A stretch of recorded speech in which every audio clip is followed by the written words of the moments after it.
मृत्यु मृत्यु के बाद आत्मा की रहस्यमयी यात्रा।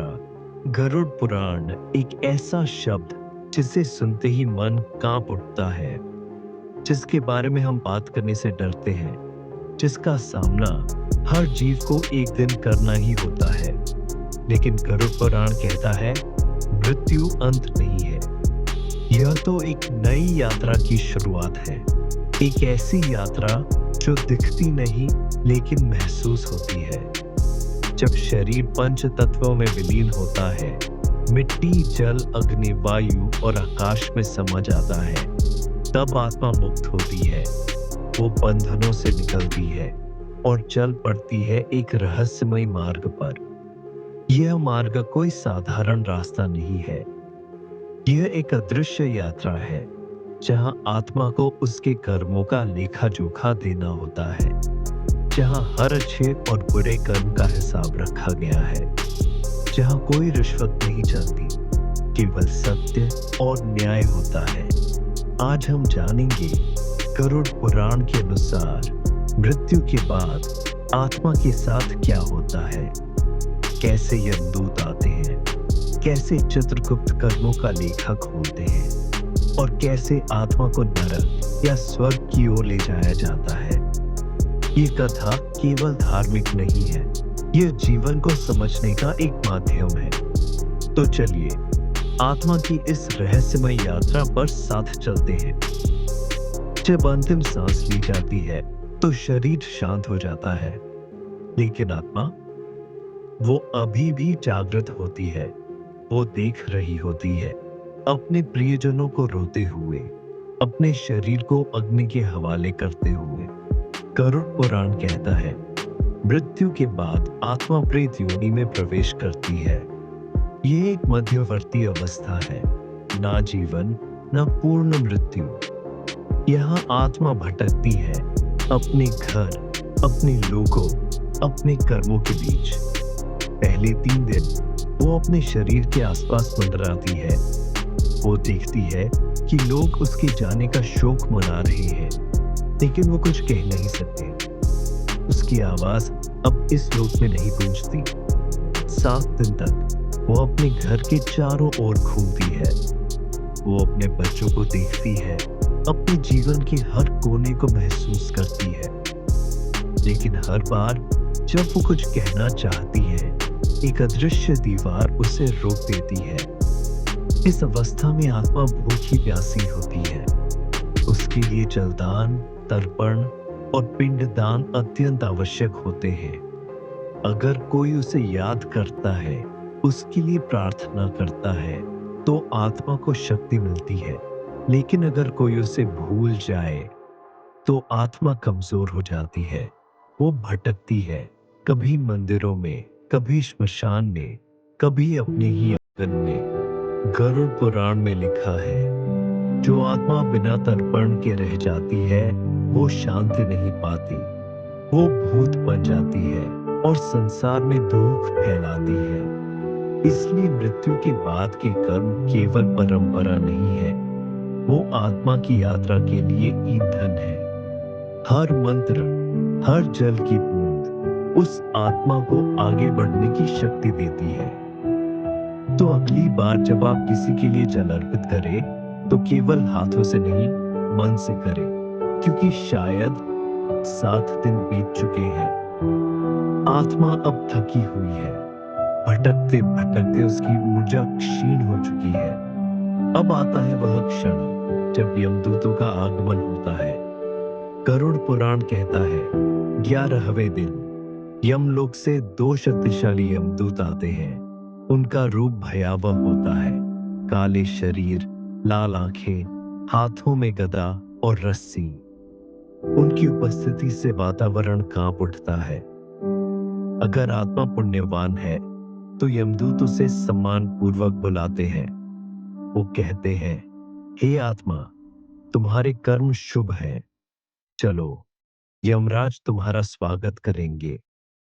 लेकिन अगर आत्मा पापों से भरी है, तो यमदूत उसे रस्सी से बांधते हैं, खींचते हैं और आत्मा चिल्लाती है, मुझे छोड़ दो, मैं तैयार नहीं हूं। लेकिन अब कोई सुनता नहीं। यह यात्रा आसान नहीं होती। आत्मा को वितरणी नदी पार करनी होती है। एक ऐसी नदी जो रक्त, हड्डियों और पीड़ा से भरी है। हर कदम पर आत्मा को अपने कर्म याद आते हैं। हर पीड़ा उसके पापों की गवाही देती है। गरुड़ पुराण में लिखा है, जो आत्मा दूसरों को दुख देती है वो यमदूतों के साथ कांटों से भरे मार्ग पर चलती है। उसके पैरों से रक्त बहता है, लेकिन उसे रुकने नहीं दिया जाता। इस यात्रा में कोई साथी नहीं होता, ना परिवार, ना मित्र, ना देवता, केवल आत्मा और उसके कर्म। कुछ आत्माएं रोती हैं, कुछ पछताती है और कुछ मौन रहती है, क्योंकि उन्हें पता है अब न्याय होगा। यमदूत आत्मा को यमराज के दरबार में ले जाते हैं। एक ऐसा दरबार जहां कोई पक्षपात नहीं होता, जहां हर आत्मा को उसके कर्मों के अनुसार फल मिलता है। तो सोचिए, क्या हम अपने कर्मों से ऐसी यात्रा के लिए तैयार हैं? क्या हम यमदूतों के सामने सिर उठाकर खड़े हो सकते हैं? गरुड़ पुराण हमें चेतावनी देता है कि मृत्यु के बाद की यात्रा कठिन है, लेकिन अगर जीवन में धर्म और सेवा हो तो आत्मा को भय नहीं होता। इसलिए अभी से अपने कर्मों को सुधारिए, क्योंकि जब यमदूत आएंगे तब कोई बहाना नहीं चलेगा। अब आत्मा यमलोक पहुंच चुकी है। उसके चारों ओर अजीब सी शांति है। ना कोई शोर, ना कोई भाव, सिर्फ एक दिव्य दरबार जहां न्याय होता है। यहाँ बैठते हैं यमराज, मृत्यु के देवता, और उनके बगल में होते हैं चित्रगुप्त, वो देवता जिनके पास हर आत्मा के कर्मों का लेखा जोखा होता है। चित्रगुप्त कोई साधारण लेखक नहीं है। उनकी लेखनी में झूठ की कोई जगह नहीं। हर सोच, हर भावना, हर कर्म, सब कुछ लिखा होता है। आत्मा सामने खड़ी होती है, कांपती हुई, अपने जीवन की हर गलती याद करते हुए। चित्रगुप्त कहते हैं, हे आत्मा, तेरे जीवन के कर्मों का लेखा खोलता हूं। तूने कितनों को दुख दिया, कितनों को प्रेम दिया, कितनों की मदद की और कितनों को धोखा। एक दिव्य ग्रंथ खुलता है जिसमें आत्मा के हर दिन का विवरण होता है। कहाँ झूठ बोला, कहाँ चोरी की, कहाँ सेवा की, कहाँ दान दिया। आत्मा कहती है, मैंने तो मंदिर बनवाए, पूजा की, व्रत रखे। चित्रगुप्त मुस्कुराते हैं, लेकिन क्या वो सब दिखावे के लिए थे? क्या तूने किसी भूखे को भोजन दिया? क्या तूने किसी रोते हुए को गले लगाया? गरुड़ पुराण कहता है कि चित्रगुप्त के लेखा में केवल कर्मों की सच्चाई होती है। ना जाति देखी जाती है, ना पद, ना धन, केवल कर्म। फिर यमराज निर्णय देते हैं। अगर पुण्य भारी है तो आत्मा को स्वर्ग की ओर भेजा जाता है। अगर पाप भारी है तो नरक की ओर। और अगर दोनों बराबर है तो आत्मा को पुनर्जन्म मिलता है, एक नए शरीर में, एक नई यात्रा के लिए। यहाँ कोई सिफारिश नहीं चलती, ना कोई रिश्वत, ना कोई बहाना, केवल कर्म बोलते हैं। तो सोचिए, क्या हम अपने जीवन में ऐसे कर्म कर रहे हैं जो चित्रगुप्त के लेखा में हमें गर्व दिला सके? गरुड़ पुराण हमें चेतावनी देता है कि हर सोच, हर भावना, हर कर्म लिखा जा रहा है, और एक दिन वो सब हमारे सामने रखा जाएगा। इसलिए अभी से अपने कर्मों को शुद्ध करे, क्योंकि चित्रगुप्त की लेखनी कभी गलती नहीं करती। अब चित्रगुप्त का लेखा पढ़ा जा चुका है। यमराज ने आत्मा के कर्मों को देखा है। अब निर्णय का समय है। क्या आत्मा को नरक मिलेगा या स्वर्ग? गरुड़ पुराण में 28 प्रकार के नरकों का वर्णन है। हर नरक एक विशेष पाप के लिए है। और हर पीड़ा उस पाप की गहराई को दर्शाती है। रौरव नरक, यहाँ वे आत्माएं और जाति हैं जिन्होंने दूसरों को अत्यधिक पीड़ा दी। उन्हें लोहे के कांटों पर घसीटा जाता है और उनकी चीखें आकाश तक पहुंचती हैं। तमिस्र नरक, यह धोखेबाजों को डाला जाता है अंधकार में बंद, अकेले, जहां कोई रोशनी नहीं, कोई साथी नहीं। कुंभीपाक नरक, यहाँ हिंसक आत्माओं को उबलते तेल में डाला जाता है। उनका शरीर जलता है लेकिन मृत्यु नहीं आती, क्योंकि यह आत्मा की सजा है। अंधकूप नरक, जहां आत्मा को गहरे कुएं में फेंका जाता है और वहां सर्प, कीड़े और भयावह जीव उसे काटते हैं। गरुड़ पुराण कहता है, जो जैसा कर्म करता है वो वैसी ही पीड़ा भोगता है। लेकिन अगर आत्मा पुण्यवान है तो उसे स्वर्ग की ओर ले जाया जाता है। स्वर्गलोक, जहां दिव्यता है, जहां संगीत है, जहां आत्मा को विश्राम मिलता है। वहां इंद्रलोक, चंद्रलोक और सूर्यलोक जैसे स्थान है जहां आत्मा को उसके पुण्य के अनुसार स्थान मिलता है। स्वर्ग में आत्मा को सुंदर वस्त्र, दिव्य भोजन और देवताओं का संग प्राप्त होता है। वहां कोई पीड़ा नहीं होती, केवल शांति और आनंद। लेकिन गरुड़ पुराण चेतावनी देता है, स्वर्ग भी स्थायी नहीं है। जब पुण्य समाप्त होते हैं तो आत्मा को पुनः जन्म लेना पड़ता है। इसलिए लक्ष्य केवल स्वर्ग नहीं होना चाहिए, बल्कि मोक्ष, जहां आत्मा जन्म मरण के चक्र से मुक्त हो जाती है। तो सोचिए, क्या हम ऐसे कर्म कर रहे हैं जो हमें स्वर्ग दिला सके, या हम ऐसे पापों में डूबे हैं जो हमें नरक की ओर ले जाएंगे?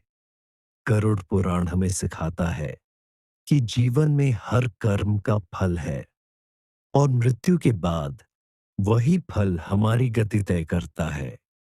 इसलिए अभी से अपने कर्मों को सुधारिए, क्योंकि नरक की पीड़ा और स्वर्ग की शांति दोनों हमारे हाथ में है। अब आत्मा यमलोक में है, उसके कर्मों का निर्णय हो चुका है। लेकिन एक और शक्ति है जो आत्मा की गति को प्रभावित कर सकती है। वो है परिवार द्वारा किए गए श्राद्ध और पिंडदान। गरुड़ पुराण कहता है, मृत्यु के बाद आत्मा भूखी प्यासी होती है। वो किसी शरीर में नहीं होती, लेकिन उसे ऊर्जा की आवश्यकता होती है। इसलिए श्राद्ध और पिंडदान केवल परंपरा नहीं है, वो आत्मा के लिए भोजन है, शक्ति है और सबसे जरूरी, शांति का माध्यम। श्राद्ध का अर्थ है श्रद्धा से किया गया कर्म। जब परिवारजन आत्मा के नाम से भोजन, जल और वस्त्र दान करते हैं तो आत्मा को दिव्य ऊर्जा प्राप्त होती है। पिंडदान में चावल, तिल और जल से बने पिंड अर्पित किए जाते हैं। ये आत्मा के लिए प्रतीकात्मक शरीर होते हैं जिससे वो अपनी यात्रा पूरी कर सके। गरुड़ पुराण में लिखा है, जो आत्मा को पिंडदान नहीं मिलता वो भटकती रहती है, ना स्वर्ग जाती है, न पुनर्जन्म ले पाती है। ऐसी आत्मा भूत योनि में फंस जाती है। वो घर के आसपास मंडराती है, कभी सपनों में आती है, कभी संकेत देती है कि उसे शांति नहीं मिली। इसलिए हर पुत्र, हर परिवारजन का कर्तव्य है कि वो श्राद्ध विधिपूर्वक करे, न केवल कर्म से बल्कि श्रद्धा से। श्राद्ध के समय जब हम कहते हैं AUM, पितृभ्यः स्वधा नमः, तो वो मंत्र आत्मा तक पहुंचता है। वो सुनती है, वो स्वीकार करती है और उसे शांति मिलती है। तो सोचिए, क्या हम अपने पूर्वजों को वो शांति दे रहे हैं जिसके वो अधिकारी हैं? गरुड़ पुराण हमें सिखाता है कि मृत्यु के बाद भी रिश्ते जीवित रहते हैं। श्राद्ध और पिंडदान वो पुल है जो जीवितों और मृत आत्माओं को जोड़ते हैं। इसलिए जब अगली बार आप श्राद्ध करें, तो केवल रस्म ना निभाए, बल्कि श्रद्धा से करे, क्योंकि शायद कोई आत्मा वहीं खड़ी हो, आपके प्रेम की प्रतीक्षा में। तो अब आपने जान लिया, मृत्यु के बाद आत्मा की रहस्यमयी यात्रा कैसी होती है, कैसे वो प्रेत योनि में भटकती है, कैसे यमदूत उसे यमलोक ले जाते हैं। कैसे चित्रगुप्त उसके कर्मों का लेखा खोलते हैं और कैसे उसे नरक, स्वर्ग या पुनर्जन्म की ओर भेजा जाता है। लेकिन इस पूरी यात्रा में एक बात सबसे महत्वपूर्ण है, कर्म। जीवन में हम जो सोचते हैं, जो बोलते हैं और जो करते हैं, वही मृत्यु के बाद हमारे साथ जाता है। न धन, न पद, न रिश्ते, केवल कर्म। गरुड़ पुराण हमें सिखाता है कि हर आत्मा को एक दिन न्याय के दरबार में खड़ा होना है और वहां कोई बहाना नहीं चलेगा, केवल सच्चाई चलेगी। इसलिए अगर आज हम जीवित हैं तो ये एक अवसर है अपने कर्मों को सुधारने का, सेवा करने का, प्रेम फैलाने का। हर भूखे को भोजन देना, हर दुखी को सांत्वना देना, हर गलती को स्वीकार करना, यही पुण्य है। यही आत्मा को शांति दिलाते हैं। और जब हम किसी प्रियजन को खोते हैं तो उनका श्राद्ध, पिंडदान और प्रार्थना उनकी आत्मा के लिए सबसे बड़ा उपहार होता है। तो आज अपने जीवन को एक नई दृष्टि से देखिए। हर दिन को एक अवसर मानिए मोक्ष की ओर बढ़ने का, क्योंकि जब अंतिम यात्रा शुरू होगी तब केवल कर्म साथ होंगे। अगर आपको ये कथा भावुक लगी तो इसे जरूर शेयर करें और कमेंट्स में लिखें ओम शांति, उन आत्माओं के लिए जो शांति की तलाश में हैं। चैनल को सब्सक्राइब करें और अगली कथा में फिर मिलेंगे गरुड़ पुराण के और रहस्यों के साथ। जय श्री विष्णु।